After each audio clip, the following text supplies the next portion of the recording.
Hi traders, welcome back to our channel. Today we dive into a critical topic that has been on the minds of many investors and economists. Is the US heading for a recession? I'll examine the current economic indicators and discuss the factors that could potentially influence the US economy in the near future. So let's get started.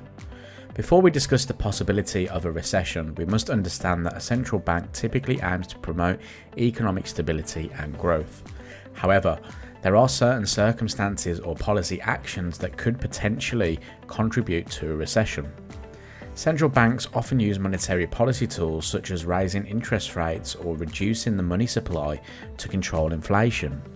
If a central bank implements tight monetary policy excessively or too abruptly, it can lead to a decrease in borrowing and investment, which can dampen economic activity and potentially trigger a recession.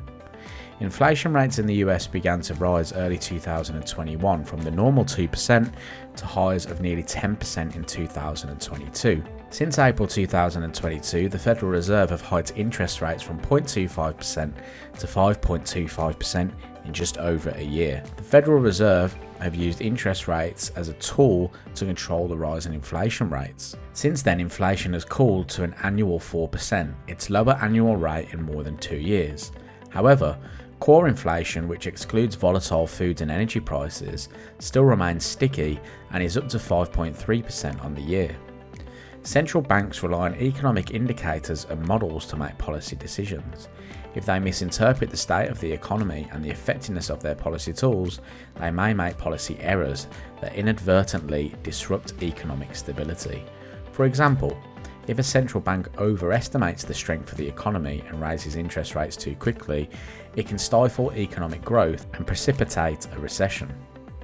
A warning sign that has caught the attention of economists is the yield curve inversion.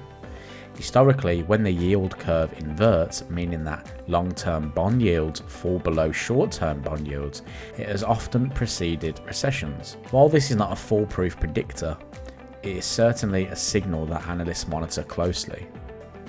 Also, Fed officials still foresee a recession this year. Fed policymakers agree it's quite likely the US will enter a recession this year, though such a downturn stemming from the rate hikes will be neither deep nor prolonged. Many economists believe the Federal Reserve should continue to hike interest rates to induce a recession. It is important to note that central banks play a complex role in the economy, and the causes of recessions are often multifaceted, involving various factors beyond the actions of a single institution. Economic downturns are influenced by a wide range of factors, including fiscal policy, global economic conditions, geopolitical events, technological shifts, and more. I hope you enjoyed this video. Please subscribe for more.